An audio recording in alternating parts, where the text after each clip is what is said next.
Hello दोस्तों, नमस्कार। एक बार फिर से स्वागत है आपका अपने YouTube channel target entrance exam पर। और दोस्तों, आज हम आपके लिए मॉक टेस्ट 6 कराने वाले हैं।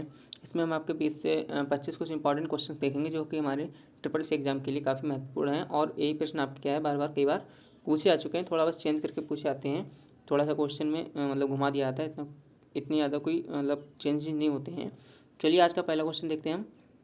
एक वर्कशीट में सिलेक्ट किया जा सकता है, एक वर्कशीट में सिलेक्ट किया जा सकता है, मतलब जो हम वर्कशीट कर रहे हैं, वर्क कर रहे हैं उस पर, एक्सेल पे, ठीक है, या फिर कहीं भी। तो उसमें क्या है कि वर्कशीट जो हमारी होती है उसमें हम क्या सिलेक्ट कर सकते हैं, ठीक है। ए है संपूर्ण वर्कशीट को, बी रो, सी कॉलम, या डी उपरोक्त सभी। तो सिक्स का ऑप्शन नंबर दोस्तों डी बिल्कुल सही हो जाएगा। उपरोक्त सभी, हम चाहें तो संपूर्ण वर्कशीट को भी सिलेक्ट कर सकते हैं, या एक रो पर्टिकुलर और कॉलम जो हम चाहें, जितना चाहें सिलेक्ट कर सकते हैं। चलिए, क्वेश्चन नंबर सेकंड है। एक्सेल के किस भाग में आंकड़े व फार्मूले लिखे जा सकते हैं। एक्सेल के किस भाग में आंकड़े व फार्मूले लिखे जा सकते हैं। A title bar, B menu bar, C formula bar, या सी डी आपका हो जाएगा स्टैंडर्ड बार। तो सेकंड का ऑप्शन नंबर आपका सी बिल्कुल सही हो जाएगा। फार्मूला बार में हम क्या है कि उसके जो फार्मूला है, फार्मूले होते हैं आंकड़े के, जो जो भी हम करना चाह रहे हैं, ठीक है, तो उसका हम वहाँ पे फार्मूला लिख के जो भी कैलकुलेशन करना चाहते हैं वो कर सकते हैं। चलिए, क्वेश्चन नंबर थर्ड है। निम्न में से क्या एक स्लाइड के डिज़ाइन का भाग नहीं है, ठीक है। इनमें से हमें बताना है कौन सा हमारा जो इसमें डिज़ाइन है वो स्लाइड का एक भाग नहीं है। A design template, B colour scheme, C animation scheme, या डी स्लाइड लेआउट। तो थर्ड का ऑप्शन नंबर आपका डी बिल्कुल सही हो जाएगा।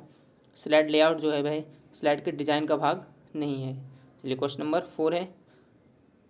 निम्न में से किस विधि द्वारा एक सेल में डाटा नहीं डाला जा सकता, ठीक है। निम्न में से, जैसे हम एक सेल है उसमें कोई डाटा टाइप करें, तो कौन सी एक इसमें ऐसी विधि जिसके द्वारा हम सेल डाटा नहीं डाल सकते हैं। ए एरो कुंजी दबाकर, बी टैब कुंजी दबाकर, सी हेडर कुंजी दबाकर, या डी हो जाएगा फार्मूला बार में एंटर कुंजी दबाकर। तो आपका डी फोर्थ का ऑप्शन नंबर आपका सी बिल्कुल सही हो जाएगा। यहाँ पे हेडर कुंजी दबाकर आप सेल में डाटा एंटर नहीं कर सकते, बाकी आप एरो कुंजी और टैब कुंजी और फार्मूला बार में भी एंटर करके कर सकते हैं। चलिए, क्वेश्चन नंबर 5 है। 1 MB बराबर है, ये इसमें बहुत ही छोटी चीज़ है, MB है, GB है, छोटा चार्ट में दिखा दूँगा आपको, वहाँ से आपके सारे क्वेश्चन जी के बारे में क्लियर हो जाएंगे। तो 1 MB बराबर है प्रत्येक कंप्यूटर में रैम के साइज़ के 1 बिलियन बाइट्स के 1024 KB, या फिर KB किलो बाइट्स, या डी आपका हो जाएगा 1000 वाइट्स। तो फिफ्थ का ऑप्शन नंबर आपका सी बिल्कुल सही हो जाएगा, 1024 KB। चलिए, क्वेश्चन नंबर 6 है। फाइल का फोल्डर को नाम देने के लिए हम कौन सी की का यूज़ करते हैं। ए F1, बी F2, सी F3, या डी उपयुक्त में से कोई नहीं। एक तो तरीका, हम आप मेन्यू सेलेक्ट करके उस टाइप से चले जाएं, या फिर डायरेक्टली अगर हम करना चाहते हैं तो इसमें कैसे होगा। 6 का ऑप्शन नंबर बी, फंक्शन की जो होती है F2 को प्रेस करके आप डायरेक्ट उसका क्या है फोल्डर को नाम दे सकते हैं। चलिए, क्वेश्चन नंबर 7 है। निम्न में से कौन सा एक भिन्न है। निम्न में से कौन सा एक भिन्न है। ए TFT LCD, बी LCD, सी LED, या डी आपका क्या हो जाएगा प्रिंटर। तो सेवन्थ का आपका डी बिल्कुल सही हो जाएगा। प्रिंटर यहाँ पे बिल्कुल अलग है, बाकी LCD और LED आपका एक समान है। चलिए, क्वेश्चन नंबर ड्रा 8 है। ड्रॉ टेबल टूल बटन आप कहाँ पर पाएंगे। जो ड्रॉ टेबल का जो हमारा टूल होता है, टूल बटन, वह हम कहाँ पर पाएंगे। ऐसी चीज़ें देखिए पूछी जाती हैं जब आप एक्सेल पर वर्क करो, या फिर पावर पॉइंट या किसी भी सॉफ्टवेयर में, तो उसमें क्या होता है, जो छोटी छोटी चीज़ें पूछी जाती हैं, जैसे इस टाइप के आ रहे हैं, कौन सा मेन्यू कहाँ सेलेक्ट किया जाता है। तो अगर आप कंप्यूटरली यूज़ करें तो बहुत ही अच्छी बात है, वरना आप ऐसे ही प्रैक्टिस करके ट्रिपल सी का एग्जाम आपका पास हो जाएगा। चलिए, एट का ऑप्शन नंबर आपका देखते हैं। 8 का ऑप्शन डी बिल्कुल सही हो जाएगा। टेबल व वॉर टूल वॉर, यहाँ पर आपका क्या ड्रा टेबल टूल वॉर इसके अंदर होता है। चलिए, क्वेश्चन नंबर 9 है। निम्न में से किस ऑप्शन द्वारा MS वर्ड की फाइल को बंद किया जा सकता है। A quit, B close, C exit, या फिर आपका डी क्या हो जाएगा न्यू। तो आपका 9th का ऑप्शन नंबर बी बिल्कुल सही हो जाएगा। क्लोज करके हम MS वर्ड की फाइल को बंद कर सकते हैं। चलिए, क्वेश्चन नंबर 10 है। निम्न में से कौन सी एक सबसे पुरानी स्प्रेडशीट का प्रकार है। तो यहाँ पर ए हो जाएगा विजिकैल्स, बी लोटस 123, सी एक्सेल, या फिर डी आपका स्टार सेल। तो यहाँ पर आपका 10 का ऑप्शन नंबर ए बिल्कुल सही हो जाएगा, बी क्लॉक। चलिए, क्वेश्चन नंबर 11 है। स्प्रेडशीट में जब कोई स्टेटमेंट गणनाएं करता है तो वह क्या कहलाता है। ए फार्मूला, बी रेफरेंस, सी आर्ग्यूमेंट, या डी आपका क्या हो जाएगा पैरामीटर। तो 11th का ऑप्शन नंबर आपका ए बिल्कुल सही हो जाएगा यहाँ पे फार्मूला। चलिए, नेक्स्ट क्वेश्चन देखते हैं। क्वेश्चन नंबर 12 है हमारा। ग्राफिक्स पैकेज के प्रेजेंटेशन विश्लेषण में निम्न में से कौन सा चार्ट सम्मिलित नहीं किया जाता। ए वार, बी पाई, सी टेम्परेचर, या डी आपका क्या हो जाएगा लाइन। तो यहाँ पे 12 का ऑप्शन नंबर आपका सी बिल्कुल सही हो जाता है, टेम्परेचर। ठीक है, टेम्परेचर। चलिए क्वेश्चन नंबर 13 है, एक कंप्यूटर प्रोग्राम जो किसी प्रोग्राम को मशीनी भाषा में बदलता है, A interpreter, B simulator, C compiler, या डी आपका कमांडर। तो यहाँ पे आपका 13 का ऑप्शन नंबर सी बिल्कुल सही हो जाएगा, कंपाइलर। चलिए क्वेश्चन नंबर 14 है, एक कंप्यूटर प्रोग्राम जो एक समय में एक ही प्रोग्राम के आदेशों को मशीनी भाषा में बदलता है।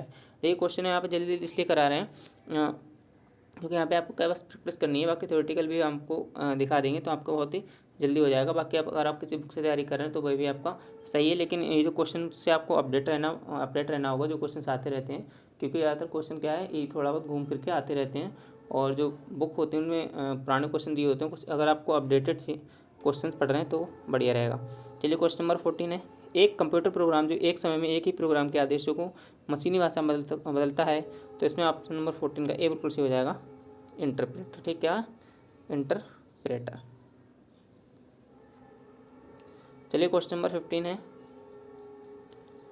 कंप्यूटर का भाग है, ए सेंट्रल प्रोसेसिंग यूनिट मतलब CPU, B memory, C input व आउटपुट यूनिट, या डी उपरोक्त सभी।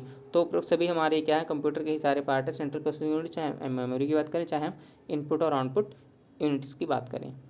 चलिए क्वेश्चन नंबर 16 है, क्लिप बोर्ड पर रखा पुराना डाटा कब तक सामान्य रहता है, ए जब तक कोई अन्य पार्ट को कट ना किया जाए, पार्ट यहाँ पर होगा, या बी जब तक कंप्यूटर बंद ना हो जाए, सी जब तक कोई अन्य पार्ट कॉपी ना किया जाए, या डी उपरोक्त सभी। 16 का आपका डी बिल्कुल सही हो जाएगा, पुराना डाटा तब तक ही सामान रहता है जब तक ये कार्य ना किए जाएँ। चलिए क्वेश्चन नंबर 17 है, प्रोग्राम की गति बढ़ाने के लिए क्या यूज़ करते हैं, ए disc fragmenter, B disc cleanup, सी डिस्क फॉर्मेटर, या फिर आपका क्या है उपयुक्त में से कोई नहीं। तो आपका 7th का यहाँ पे ए बिल्कुल सही हो जाएगा, डिस्क फ्रेगमेंटर से यूज़ करके हम क्या कर सकते हैं, प्रोग्राम की गति को बढ़ा सकते हैं।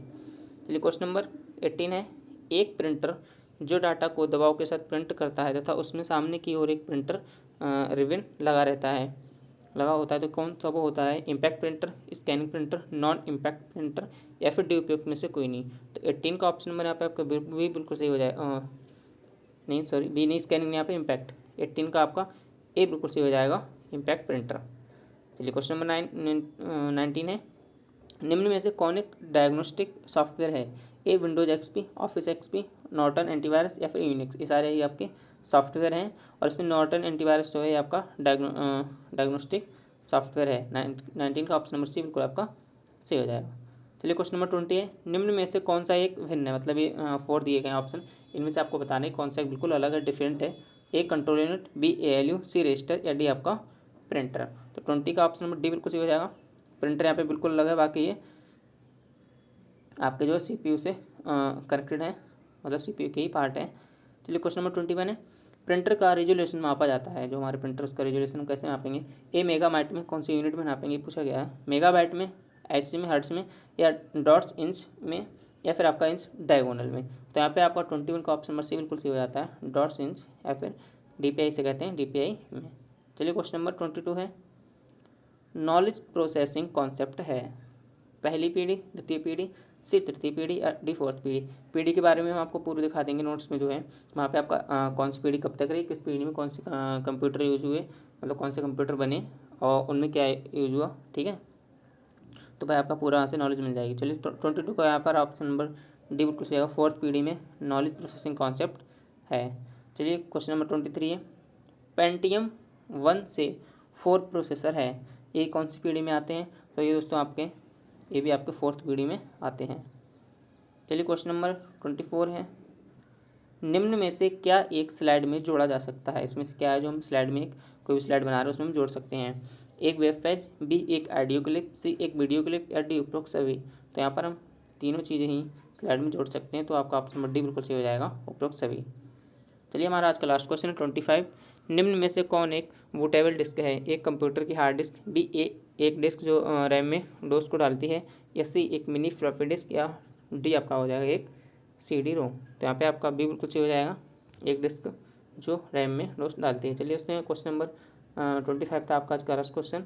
चलिए इस तरीके से अपनी तैयारी करते रहिए और अपनी तैयारी को और बेहतर बनाते रहिए। चलिए दोस्तों, जय हिंद, जय भारत।